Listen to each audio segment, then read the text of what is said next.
네, 안녕하세요. 애틀란타 BDS, 애틀란타 부동산의 한현부동산입니다. 안녕하세요. 용자를 맡고 있는 이영훈입니다. 매주 날씨 얘기부터 시작을 하는데 네. 저희가 오늘 이렇게 반팔을 입은 것도 사실 히터를 굉장히 많이 키셨어요. 오늘 네, 좀 많이 아내가 추운 것 덥습니다. 같은데 네. 또 후끈한 열기만큼 또 차도 구입하셨다고 가족분이 축하드립니다. 저희 부모님도 구입하셨거든요. 요즘에 APR을 정말 낮게 주는 것 같아요. 네, 차들. 차 이자율도 그러고 자동차 세일즈도 많이 올랐다고 그래요. 코로나 이후에. 공장 가동은 줄어들었는데 뭐 차 생산 양은 줄어들지만 수요는 또 늘어나는 그 가장 큰 이유가 솔직히 저는 많이 이자율을 작게 주는 것 같아요. 뭐 0.9%, 뭐 APR 이런 것 때문에 사실 요즘 많이 바꾸는 것 같아요. 네. 이자율이 왜 그렇게 낮아진 것 같으세요? 아무래도 지금 뭐 경제적인 요소도 있고요. 전반적인 기본 금리가 동결되다 보니까 직간접적인 영향이 있는 것 같은데 집 몰기지 시장은 어때요? 집 몰기지도 지금 많이 역대 최저를 기록한다라는 얘기가 나올 정도로 지금 다시 오르락 내리락을 좀 반복하고 있어요. 네, 사실 30년 상황 몰기지 2%대면은 역대 최저인 것 같아요. 기사에서도 1974년 이후에 40년 만에 찾아온 초역대 최저 금리라고 하는데 네, 이자율이 많이 낮은 이유에 대해서 오늘 조금 준비를 해봤는데요. 아까 전에 차 얘기를 먼저 시작을 했지만 이 차 이율이 낮아진 것도 사실 은행에서 대출을 해주는 부분이 있어요. 이제 어떤 뭐 이제 여러 은행들이 있지만 그 은행들이 직접 보유하고 있는 현금량도 있지만 네. 사실 받아오는 것도 있어요. 그 그쵸? 부분에 대해서 좀 얘기를 하려는데 금리 0% 많이 들으셨죠? 네, 얼마 전에 안 그래도 연준에서 발표를 했어요. 제로에서 쿼터 퍼센트로 2020년까지 유지를 하겠다 이렇게 발표를 했는데 그 이후에 저희 손님들도 그러고 많은 분들께서 그렇게 되면은 집 몰기지도 0% 이자가 아니냐 혹은 어떤 영향이 있냐 이런 질문들을 많이 하시는데 한번 거기에 대해서 간략히 좀 설명을 해주시죠. 네, 금리 0% 금리로 인해서 재용자를 도와주세요. 지금 0%라는데 라고 많이 문의를 주셨어요. 사실 이 오늘의 가장 중요한 부분은 기준금리하고 이제 몰기지 이자율은 엄연히 다르다는 거. 네. 그 부분에 대해서 꼭 알려드리고자 준비를 했고요. 기준금리 0에서 0.25%라는 거는 이제 중앙은행이 있어요. 네. 이제 연준에서 회의를 하고 1년에 8번씩 회의를 하는데 그때마다 경제 사정에 따라서 이율을 얼마에 각 은행에 대출을 나가는 이율을 얘기하는 거예요. 0%에서 0.25% 사이의 이율로 중앙은행에서 각 은행으로 대출을 하는 이율을 얘기합니다. 네. 즉 은행에게 낮은 이율로 대출을 한다라는 뜻은 그 대출을 받은 은행들은 보유량이 많아질 거고 각종 사업을 할 수 있는 돈이 많아지는 거예요. 그 사업들 중에서는 뭐 자동차 구입하는 그런 대출 사업도 있을 거고요. 뭐 크레딧 카드 회사들도 있을 거고 어쨌든 그 돈을 많이 사용을 해야 됩니다. 네. 그래서 그 각 은행들이 보유량이 많아지면 그 미니멈 리저브라는 그 스탠다드 라인이 있어요. 너무 많아지면 많이 사업을 활성화해야 되고요, 은행이. 그 리퀘어먼트보다 낮아지면 다시 또 받아와야 됩니다. 이제 0에서 0.25% 사이를 유지한다라고 중앙은행에서 얘기했기 때문에 지금은 은행에서 돈을 많이 가져다 쓰세요라는 그런 분위기로 보시면 되고요.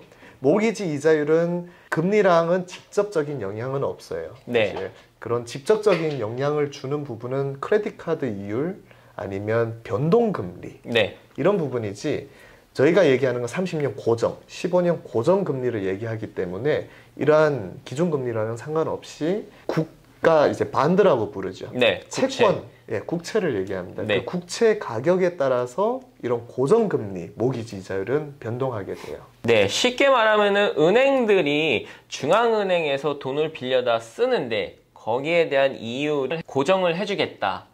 이 말이고 그 이유인 즉슨 경제적으로 이제 회사들이나 기업들이나 회사들 경제 활동을 많이 활발하게 하기 위해서 연준에서 이렇게 발표를 한 거고요.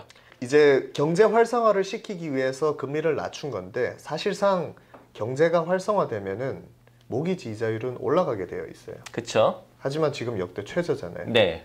그 이유는 정부에서 계속 돈을 풀고 있어요. 네. 몰기지 백 시큐리티라고 네. 은행들이 대출을 하게 되면은 은행이 가지고 있는 돈으로도 대출을 하는데 네. 실은 페니메, 프레디메 들어보셨죠? 네. 국채기관. 그죠. 정부 기관이에요. 네. 이 기관이 융자를 사들여 줍니다. 네. 은행으로부터 융자를 사들이고 산 돈을 다시 은행에게 주게 됩니다. 네. 그러면 그 돈으로 은행들은 다시 융자 사업을 벌이게 되는 거예요. 그쵸.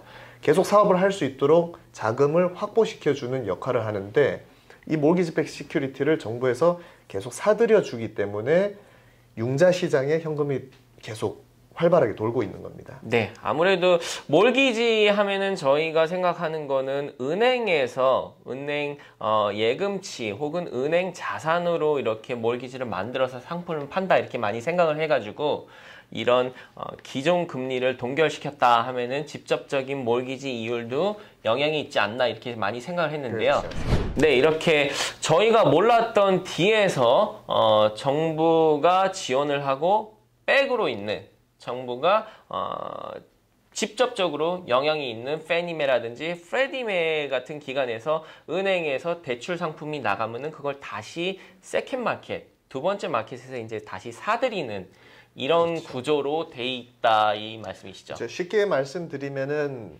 손님들께서 대출을 받으실 때 뭐 뱅크 오브 아메리카, 체이스, 웰스파고 아니면 저희와 같은 이제 렌더들을 이용하시면은 첫 번째, 두 번째 이제 페이먼트 고지서를 받으실 거예요. 네.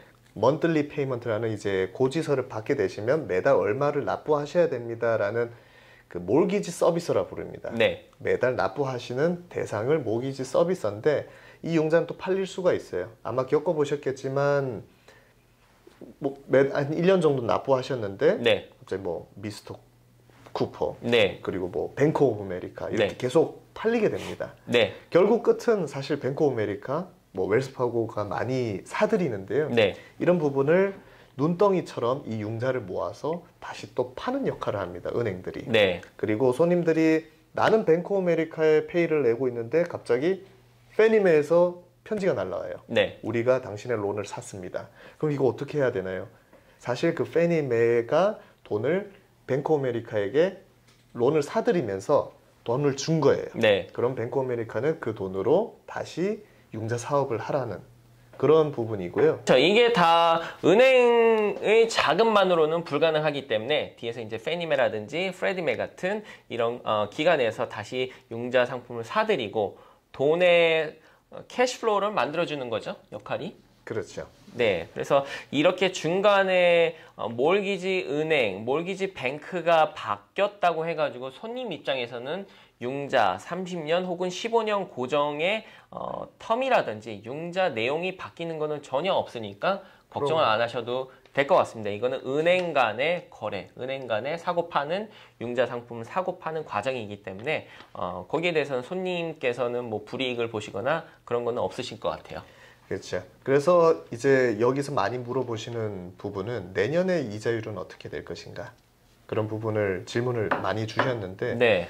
혹시 어떻게 전망하시나요? 저는 아무래도 뭐 연준에서 2022년까지는 0%에서 0.25%로 기준금리를 동결을 한다고 이렇게 발표를 한 이상 직간접적으로 방금 말씀하신 것처럼 홈몰기지 이율은 직접적인 영향은 없지만 아무래도 지금 수준으로 유지할 것 같은데 지금 어떻게 보면은 2% 후반대라는 거는 정말 역대 최저인 것 같아요. 맞아요. 네, 그래서 이 정도까지는 유지가 조금 힘들다고는 보지만 이제 새 대통령 이후에 새로운 정책들이 이제 투입이 되면서 조금은 오르지만 그래도 이율이 좋을 것 같습니다.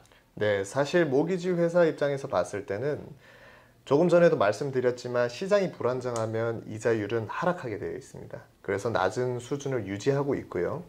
가장 중요한 요인은 대선 결과. 새로 경제를 활성화시키려고 할 거예요. 네. 사실 경제를 죽이지는 않을 겁니다. 그럼요. 그럼 경제가 활성화된다는 뜻은 다시 이자율이 오를 가능성이 있지만 실제로 2019년도에 2020년도에 너무 큰 타격을 받았기 때문에 경제가 정상적으로 회복되기에는 아무래도 시간이 걸릴 거예요. 네. 그 기간 동안에는 낮은 이자율이 유지될 거라는 가능성이 높은 거지 개런티는 아니고요.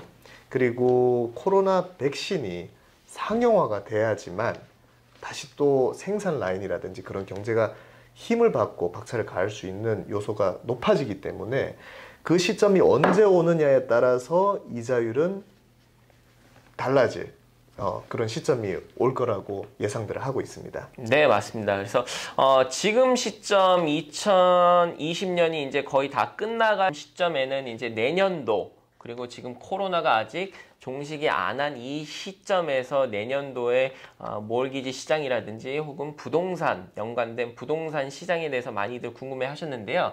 오늘 이렇게 연준에서 발표한 기준금리 또 홈몰기지 이 기준금리와 홈몰기지의 차이점에 대해서 잘 설명해 주셨습니다. 네, 가장 기본적인 부분만 설명을 드렸기 때문에 조금 더 디테일한 부분은 세부적인 사항들은 아무래도 조금 더 다음에 좀 더 자세한 내용으로 설명을 드리겠지만 가장 중요한 거는 기준금리랑 모기지 이율은 직접적인 영향은 없고 기준금리가 0%라 하더라도 모기지 이율이 0%는 아니다 라는 부분을 설명을 드렸습니다. 네, 몰기지가 공짜는 아닙니다. 네. 오늘 많은 정보 감사드리고요. 또 나중에는 집도 공짜가 안 되죠. 나중에는 이제 여기에 대해서 바뀐 부분에 대해서 한번 더 설명을 해주시면 좋을 것 같습니다. 네. 지금까지 애틀랜타 BDS 한현이었습니다. 네, 이영훈이었습니다. 감사합니다. 네, 감사합니다.